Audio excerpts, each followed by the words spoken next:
begin with, I'm happy to introduce my fellow Science and Technology Australia board member, Cathy Foley, a former president of STA, and Cathy is currently chair of the STEM Sector Policy Committee at STA, and also in her day job, Science Director at CSIRO Manufacturing.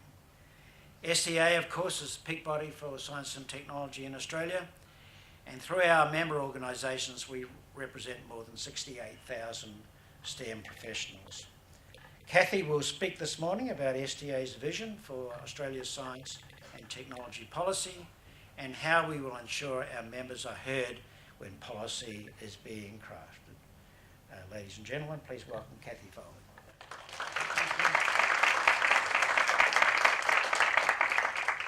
Well, good morning everyone. It's a great pleasure to be here.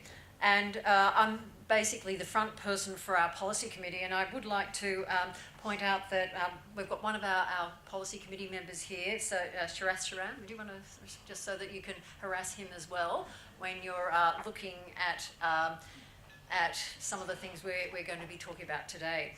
So I don't know about you, but I used to always sit when I was an early career researcher and a mid-career researcher at morning tea time with the alternative government. And we used to sit there and say, if I was in charge, I would do this, that and the other thing. In fact, I found a file in my, on my computer recently that had, if I was chief, and a whole list of things. And guess what? I became chief, and it was never quite that easy.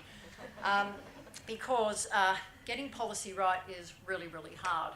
And I think that, and I should just put one thing. Today I am wearing an STA hat and not a CSIRO hat, so I shall not mention that again.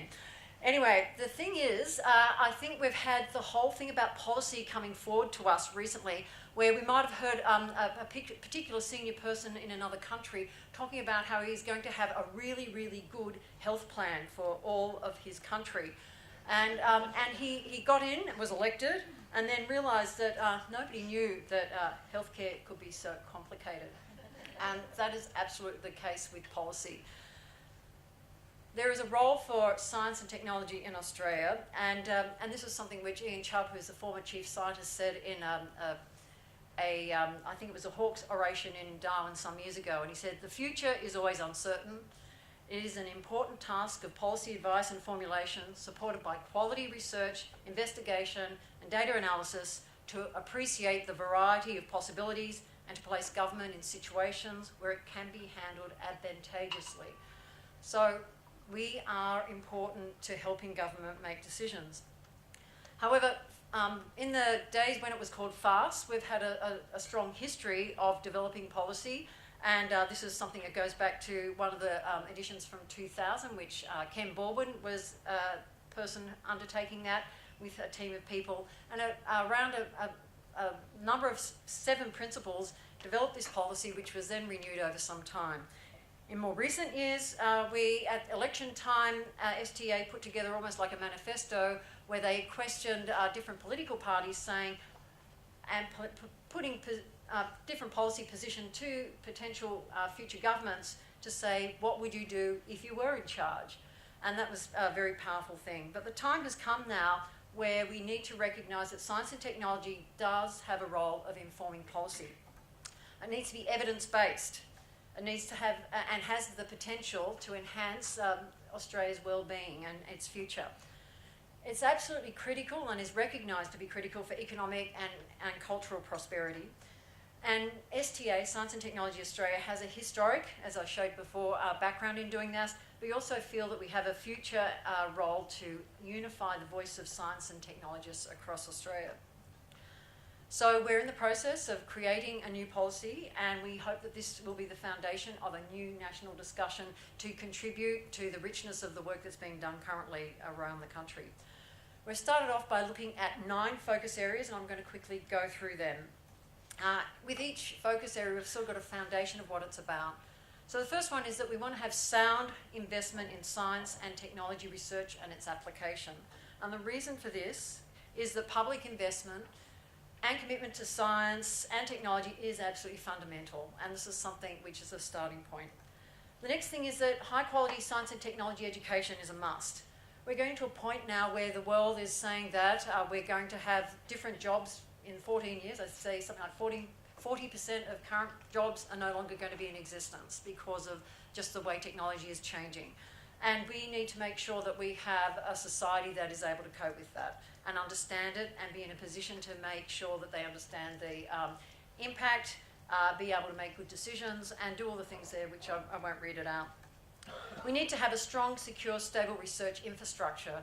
And I think every one of us who's been involved at all in science research and the NCRIS program that has been set up over some years now has been absolutely pivotal in making Australian research world class. But the also interesting thing is that industry and private sector also realising the importance of engaging with NCRIS, and this is the next, I think, the next phase of that will be really important. So seeing how we can have public and private sectors having a vested interest and working together in this space is going to be really critical. Diverse STEM sector is absolutely critical. You need to be able to get the involvement of the full human potential if we're going to be able to be a successful society. And so being able to make the most of our intellectual and creative potential is absolutely a must. Not just gender, not just cultural, but also engaging with our Indigenous people as well is absolutely critical. We need to have a coordinated approach for STEM policy.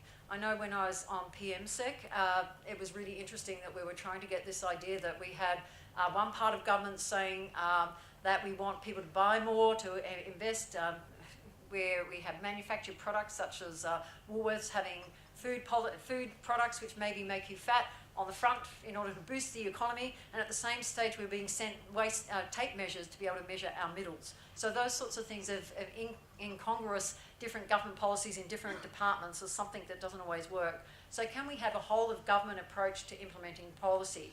Can we have something which has a look at one stage of the long-term technology needs in order to create create new knowledge, create our understanding of science? That is just as important and probably has in the past been the main focus of STA policy or FAST policy back then. But now we want to add to that the importance of the investment of knowledge and its translation and application. So that it's not either or, but they're actually merged together and pretty much on a continuum. You can't have one without the other. The sixth one is the importance of our international connectedness. Australia only does 3% of the world's research. So if we were going to bunker down and not collaborate internationally, we'd be a pretty dumb country. Not only that, science is a universal language, which from a diplomacy perspective allows us to be able to reach out and connect internationally as well. So being able to have the language of STEM as being the way of reaching out to create new friends internationally and globally, as well as getting the benefits from sharing our knowledge across the world and the globe is really important. We also need to have strong public confidence in science. I think the climate change debate has been really damaging for the reputation of science for whatever reason, and it's really important that we get to a point where citizens in Australia feel that they can trust science and that they respect it. We also, though, have to make sure that we recognise our role and take on that social licence, that we actually have integrity in our science and that we stamp out any possibility of poor science, of science that is false science or non-science or nonsense. The STEM sector needs to embrace and prepare for the future. We need to realise that we can't just stick in a groove which we've been doing the way we've been doing research for the decades. The world is changing at a great rate, and as researchers who create the new future, it's amazing how stuck in our ways we can be. And being a sector that is responsive, flexible, and realising that we need to not just be putting our hand out, expecting to be able to just be funded because we're scientists is no longer just a possibility. And finally, we want policy that is informed by evidence and research, because best policy is actually something which takes all the perspectives together and be able to understand what it means. So I don't know about you, as I get older, I realise that I would like to leave a world where the world is a better place because I've been part of it. And so STA is embracing that with a 5-year strategy. It's setting up with a visionary approach, which is bringing all these together.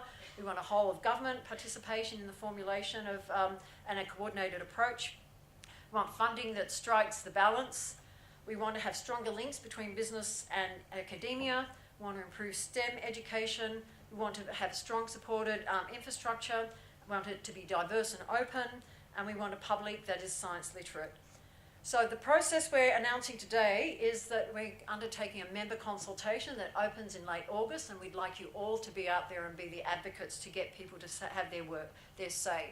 We want all STEM sector to be able to call on members of not just STA but more broadly to be able to comment on that and be consulted. We'll be publishing a document later in October, and it's going to be a phased approach. The easy bits will get out first, but there's going to be complex issues which we don't necessarily have a unified approach to or a unified view. And so we'll have to workshop those and work in different ways to get a consensus. It'd be really easy if these were straightforward problems, but if that graphic there shows that these wicked, ill-defined problems have so many different constraints that we need to take into account, from economic and the things that are listed there.